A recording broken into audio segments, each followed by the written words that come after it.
Hi, it's Ms. Todoric from the computer classroom. I wanted to go over presentation grading.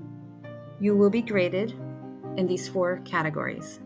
25 points in each category, a total of 100. Eye contact, posture, tone, and volume.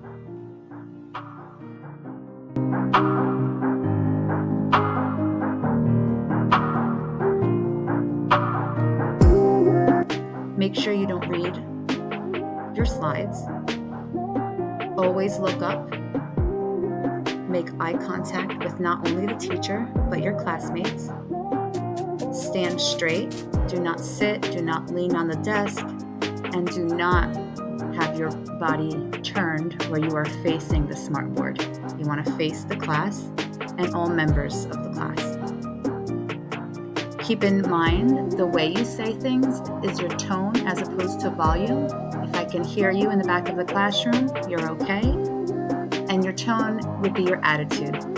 So pretend if you need to act, go right ahead, but don't come up there with attitude like you don't want to be up there presenting your work, because you will get points taken off. So have a good attitude, speak loud and clear, make eye contact, and stand up straight.